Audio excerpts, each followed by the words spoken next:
ஜார்க்கண்டில் முதற்கட்டமாக 43 சட்டப்பேரவை தொகுதிகளில் விறுவிறுப்பாக வாக்குப்பதிவு நடைபெற்று வருகிறது. 81 சட்டமன்ற தொகுதிகளை கொண்ட ஜார்க்கண்டில் 2 கட்டங்களாக வாக்குப்பதிவு நடைபெறும் என்று தேர்தல் ஆணையம் அறிவித்தது. அதன்படி 43 தொகுதிகளில் வாக்குப்பதிவு நடைபெற்று வருகிறது. பொதுமக்கள் நீண்ட வரிசையில் காத்திருந்து ஜனநாயக கடமையாற்றி வருகின்றனர்.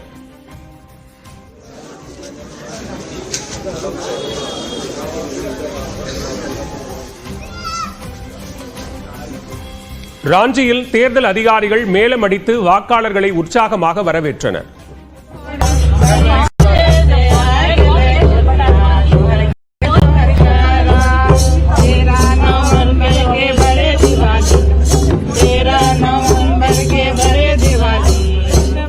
ஜார்க்கண்டில் 15,344 வாக்குப்பதிவு மையங்கள் அமைக்கப்பட்டுள்ள நிலையில் 1,37,00,000 பேர் வாக்களிக்க தகுதி பெற்றுள்ளனர். முதல் முறையாக தேர்தல் களத்தை சந்திக்கும் பிரியங்கா காந்தி போட்டியிடும் வயநாடு மக்களவை தொகுதியில் பொதுமக்கள் ஆர்வத்துடன் வாக்களித்து வருகின்றனர். வயநாடு மற்றும் ரேபரேலி மக்களவை தொகுதியில் போட்டியிட்டு வெற்றி பெற்ற ராகுல் காந்தி வயநாடு தொகுதி எம்பி பதவியை ராஜினாமா செய்தார். இந்நிலையில் வயநாட்டில் நடைபெறும் இடைத்தேர்தலில் அவரது சகோதரி பிரியங்கா காந்தி முதன்முறையாக போட்டியிடுகிறார். அவரை எதிர்த்து கம்யூனிஸ்ட் கட்சி சார்பில் சத்யன் மகோரி மற்றும் பாஜக சார்பில் நவ்யா ஹரிதாஸ் களம் காண்கின்றனர். இந்நிலையில் பொதுமக்கள் நீண்ட வரிசையில் காத்திருந்து தங்கள் ஜனநாயக கடமையை ஆற்றி வருகின்றனர்.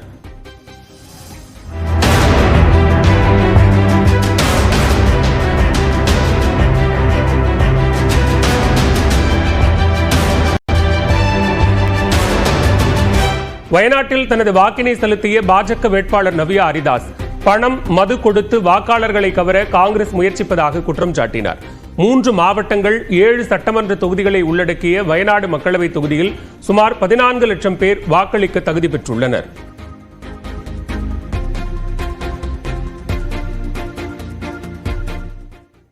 திருவாரூரில் சாலை பணிக்காக பயன்படுத்தப்படும் ரோடு ரோலரின் முன் சக்கரம் தனியே கழன்று ஓடி அரசு பேருந்து மீது மோதிய விபத்தில் 5 பேர் காயமடைந்தனர். கை இருக்காது. என்னண்ணே, வண்டிக்கு முன்னால ஒரு டேர் தனியா போகுது. ஆமையா, எவனோ சின்ன பையன் உருட்டு விளையாட்டு இருக்கான் போல இருக்கு.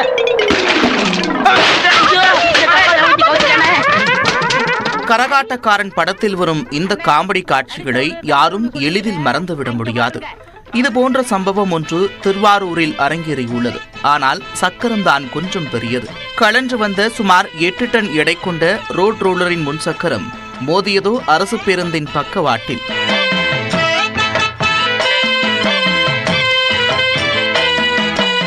திருவாரூரில் பழைய பேருந்து நிலையத்திலிருந்து நாகலூருக்கு நகர்ப்புற அரசு பேருந்து ஒன்று புறப்பட்டது. திருவாரூரில் புதிய ரயில் நிலையம் அருகே அரசு பேருந்து சென்று கொண்டிருந்த போது எதிரே சாலை பணிக்கு பயன்படுத்தப்படும் ரோட் ரோலர் ஒன்று மெதுவாக வந்தது.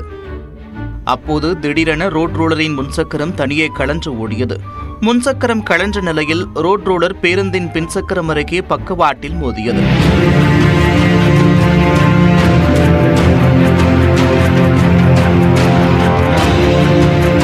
இந்த விபத்தில் அரசு பேருந்தில் பயணித்த 5 பேர் காயமடைந்தனர்.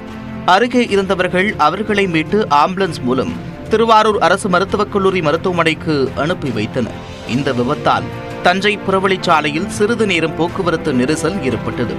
விரைந்து வந்த காவல்துறையினர் ரோட் ரோலரை ஓட்டி வந்தவர் மீது வழக்கு பதிவு செய்து விசாரணை நடத்தி வருகின்றனர். மேலும் கிரேன் உதவியுடன் ரோட் ரோலரை அங்கிருந்து அப்புறப்படுத்தினர்.